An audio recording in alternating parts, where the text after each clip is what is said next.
ಎಲ್ಲರಿಗೂ ನಮಸ್ಕಾರ ಸ್ನೇಹಿತರೆ ಬ್ಯಾಂಕಿಂಗ್ ನೇಮಕಾತಿ ನಡೀತಾ ಇದೆ ನೋಡಿ. SBI ನಲ್ಲಿ ನೇಮಕಾತಿಯ ಹೊಸ ಸೂಚನೆ ಬಿಡುಗಡೆಯಾಗಿದೆ. ಬೋತ್ ಮೇಲ್ ಅಂಡ್ ಫಿಮೇಲ್ ಪುರುಷ ಮತ್ತು ಮಹಿಳಾ ಅಭ್ಯರ್ಥಿಗಳು ಇಬ್ರು ಅರ್ಜಿಗಳನ್ನ ಸಲ್ಲಿಸಬಹುದು. ಸಂಪೂರ್ಣವಾಗಿ ಸರ್ಕಾರಿ ಉದ್ಯೋಗಗಳು ಮತ್ತು ಈ ಒಂದು ಹುದ್ದೆಗಳು ಕಾಯಂ ಉದ್ಯೋಗಗಳಾಗಿರ್ತವೆ ನೋಡಿ.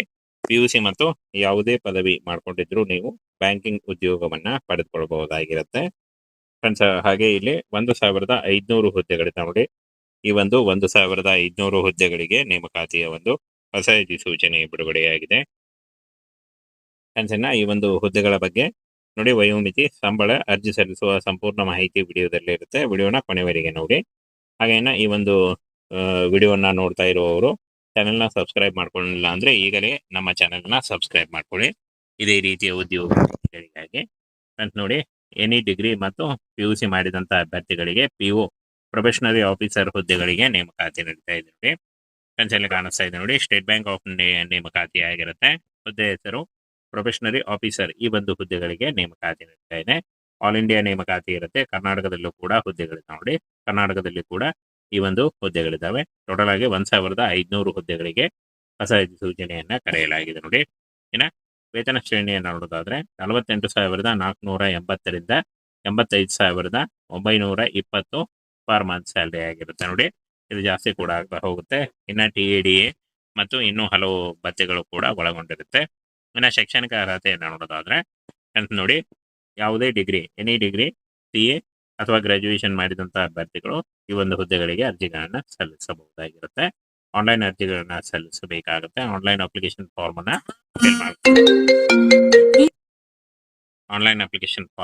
ಫಿಲ್ ಮಾಡ್ಕೊಳ್ಬೇಕಾಗುತ್ತೆ. ಹಾಗೆ ಇನ್ನ ವಯೋಮಿತಿಯನ್ನು ನೋಡೋದಾದ್ರೆ 21 ರಿಂದ 30 ವರ್ಷದ ಒಳಗಿನವರು ಅರ್ಜಿಗಳನ್ನ ಸಲ್ಲಿಸಬಹುದು. OBC ಅಭ್ಯರ್ಥಿಗಳಿಗೆ 3 ವರ್ಷ, SC/ST ಅಭ್ಯರ್ಥಿಗಳಿಗೆ 5 ವರ್ಷ. ಫ್ರೆಂಡ್ಸ್, ವಯೋಮಿತಿಯನ್ನು ನೋಡೋದಾದ್ರೆ 21 ರಿಂದ 30 ವರ್ಷದ ಒಳಗಿನವರು ಅರ್ಜಿಗಳನ್ನ ಸಲ್ಲಿಸಬಹುದು.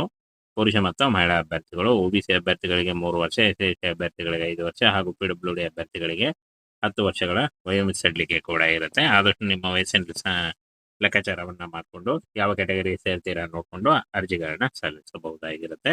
ವಯೋಮಿತಿ ಸಡಿಲಿಕೆ ಕೂಡ ಇರುತ್ತೆ. ಇನ್ನ ಫ್ರೆಂಡ್ಸ್, ಅರ್ಜಿ ಶುಲ್ಕವನ್ನ ನೋಡೋದಾದ್ರೆ ಸಾಮಾನ್ಯ ವರ್ಗದ ಅಭ್ಯರ್ಥಿಗಳಿಗೆ 750 ರೂಪಾಯಿ ಇರುತ್ತೆ. ಹಾಗೆ 2A 2B ಮತ್ತು 3A 3B ಅಭ್ಯರ್ಥಿಗಳಿಗೆ 750 ರೂಪಾಯಿ ಇರುತ್ತೆ. ಪರಿಶಿಷ್ಟ ಜಾತಿ ಮತ್ತು ಪರಿಶಿಷ್ಟ ಪಂಗಡದ ಅಭ್ಯರ್ಥಿಗಳಿಗೆ ಯಾವುದೇ ರೀತಿಯಾದಂತಹ ಅರ್ಜಿ ಶುಲ್ಕ ಇರಲ್ಲ. ಹಾಗೆ ಅಂಗವಿಕಲ ಅಭ್ಯರ್ಥಿಗಳಿಗೂ ಕೂಡ ಯಾವುದೇ ರೀತಿಯಾದಂತಹ ಅರ್ಜಿ ಶುಲ್ಕ ಇರಲ್ಲ.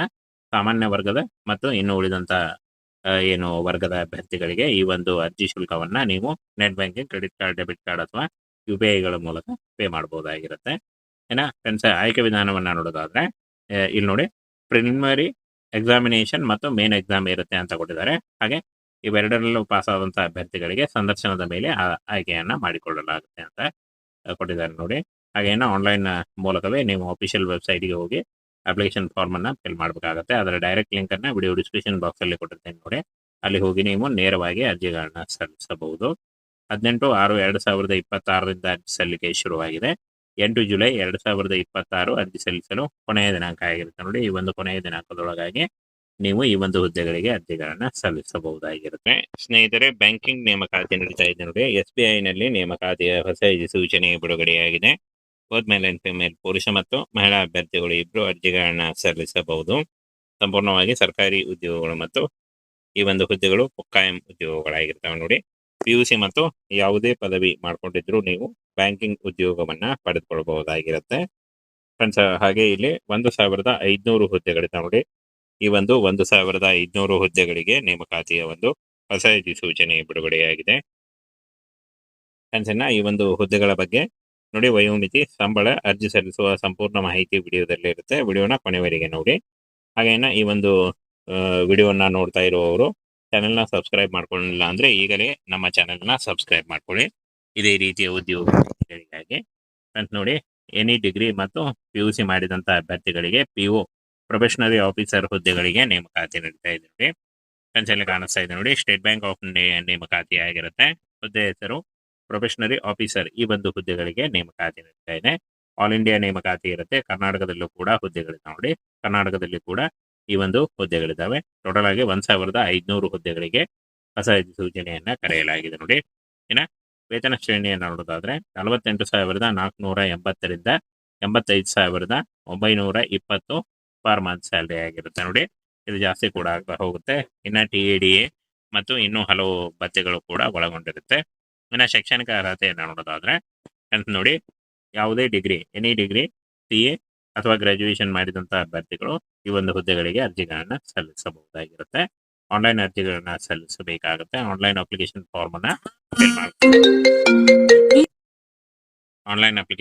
ಅನ್ನ ಫಿಲ್ ಮಾಡ್ಕೊಳ್ಬೇಕಾಗುತ್ತೆ. ಹಾಗೆ ಇನ್ನು ವಯೋಮಿತಿಯನ್ನು ನೋಡೋದಾದ್ರೆ 21ರಿಂದ 30 ವರ್ಷದ ಒಳಗಿನವರು ಅರ್ಜಿಗಳನ್ನ ಸಲ್ಲಿಸಬಹುದು. OBC ಅಭ್ಯರ್ಥಿಗಳಿಗೆ 3 ವರ್ಷ, SC/ST ಅಭ್ಯರ್ಥಿಗಳಿಗೆ 5 ವರ್ಷ. ಫ್ರೆಂಡ್ಸ್, ಇನ್ನು ವಯೋಮಿತಿಯನ್ನು ನೋಡೋದಾದ್ರೆ 21ರಿಂದ 30 ವರ್ಷದ ಒಳಗಿನವರು ಅರ್ಜಿಗಳನ್ನ ಸಲ್ಲಿಸಬಹುದು. ಪುರುಷ ಮತ್ತು ಮಹಿಳಾ ಅಭ್ಯರ್ಥಿಗಳು. OBC ಅಭ್ಯರ್ಥಿಗಳಿಗೆ 3 ವರ್ಷ, SC/ST ಅಭ್ಯರ್ಥಿಗಳಿಗೆ 5 ವರ್ಷ ಹಾಗೂ PWD ಅಭ್ಯರ್ಥಿಗಳಿಗೆ 10 ವರ್ಷಗಳ ವಯೋಮಿತಿ ಸಡಿಲಿಕೆ ಕೂಡ ಇರುತ್ತೆ. ಆದಷ್ಟು ನಿಮ್ಮ ವಯಸ್ಸಿನ ಲೆಕ್ಕಾಚಾರವನ್ನ ಮಾಡಿಕೊಂಡು ಯಾವ ಕ್ಯಾಟಗರಿ ಸೇರ್ತೀರಾ ನೋಡಿಕೊಂಡು ಅರ್ಜಿಗಳನ್ನ ಸಲ್ಲಿಸಬಹುದಾಗಿರುತ್ತೆ. ವಯೋಮಿತಿ ಸಡಿಲಿಕೆ ಕೂಡ ಇರುತ್ತೆ. ಇನ್ನು ಫ್ರೆಂಡ್ಸ್, ಅರ್ಜಿ ಶುಲ್ಕವನ್ನ ನೋಡೋದಾದ್ರೆ ಸಾಮಾನ್ಯ ವರ್ಗದ ಅಭ್ಯರ್ಥಿಗಳಿಗೆ 750 ರೂಪಾಯಿ ಇರುತ್ತೆ. ಹಾಗೆ 2A 2B ಮತ್ತು 3A 3B ಅಭ್ಯರ್ಥಿಗಳಿಗೆ 750 ರೂಪಾಯಿ ಇರುತ್ತೆ. ಪರಿಶಿಷ್ಟ ಜಾತಿ ಮತ್ತು ಪರಿಶಿಷ್ಟ ಪಂಗಡದ ಅಭ್ಯರ್ಥಿಗಳಿಗೆ ಯಾವುದೇ ರೀತಿಯಾದಂತಹ ಅರ್ಜಿ ಶುಲ್ಕ ಇರಲ್ಲ. ಹಾಗೆ ಅಂಗವಿಕಲ ಅಭ್ಯರ್ಥಿಗಳಿಗೂ ಕೂಡ ಯಾವುದೇ ರೀತಿಯಾದಂತಹ ಅರ್ಜಿ ಶುಲ್ಕ ಇರಲ್ಲ. ಸಾಮಾನ್ಯ ವರ್ಗದ ಮತ್ತು ಇನ್ನು ಉಳಿದಂತ ಏನು ವರ್ಗದ ಅಭ್ಯರ್ಥಿಗಳಿಗೆ ಈ ಒಂದು ಅರ್ಜಿ ಶುಲ್ಕವನ್ನ ನೀವು net banking, credit card, debit card ಅಥವಾ UPI ಮೂಲಕ ಪೇ ಮಾಡಬಹುದಾಗಿರುತ್ತೆ. ಇನ್ನು ಫ್ರೆಂಡ್ಸ್, ಆಯ್ಕೆ ವಿಧಾನವನ್ನ ನೋಡೋದಾದ್ರೆ ಇಲ್ಲಿ ನೋಡಿ, ಪ್ರಿಲಿಮಿನರಿ ಎಕ್ಸಾಮಿನೇಷನ್ ಮತ್ತು ಮೇನ್ ಎಕ್ಸಾಮ್ ಇರುತ್ತೆ ಅಂತ ಕೊಟ್ಟಿದ್ದಾರೆ. ಹಾಗೆ ಇವೆರಡರಲ್ಲೂ ಪಾಸ್ ಆದಂತಹ ಅಭ್ಯರ್ಥಿಗಳಿಗೆ ಸಂದರ್ಶನದ ಮೇಲೆ ಆಯ್ಕೆಯನ್ನ ಮಾಡಿಕೊಳ್ಳಲಾಗುತ್ತೆ ಅಂತ ಕೊಟ್ಟಿದ್ದಾರೆ ನೋಡಿ. ಹಾಗೇನು ಆನ್ಲೈನ್ ಮೂಲಕವೇ ನೀವು ಅಫಿಷಿಯಲ್ ವೆಬ್ಸೈಟ್ಗೆ ಹೋಗಿ ಅಪ್ಲಿಕೇಶನ್ ಫಾರ್ಮ್ ಅನ್ನ ಫಿಲ್ ಮಾಡಬೇಕಾಗುತ್ತೆ. ಅದರ ಡೈರೆಕ್ಟ್ ಲಿಂಕ್ ಅನ್ನ ವಿಡಿಯೋ ಡಿಸ್ಕ್ರಿಪ್ಷನ್ ಬಾಕ್ಸ್ ಅಲ್ಲಿ ಕೊಟ್ಟಿರ್ತೇನೆ ನೋಡಿ. ಅಲ್ಲಿ ಹೋಗಿ ನೀವು ನೇರವಾಗಿ ಅರ್ಜಿಗಳನ್ನ ಸಲ್ಲಿಸಬಹುದು. 18/6/2026ರಿಂದ ಅರ್ಜಿ ಸಲ್ಲಿಕೆ ಶುರುವಾಗಿದೆ. 8 ಜುಲೈ 2026 ಅರ್ಜಿ ಸಲ್ಲಿಸಲು ಕೊನೆಯ ದಿನಾಂಕ ಆಗಿರುತ್ತೆ ನೋಡಿ. ಈ ಒಂದು ಕೊನೆಯ ದಿನಾಂಕದೊಳಗಾಗಿ ನೀವು ಈ ಒಂದು ಹುದ್ದೆಗಳಿಗೆ ಅರ್ಜಿಗಳನ್ನ ಸಲ್ಲಿಸಬಹುದಾಗಿದೆ.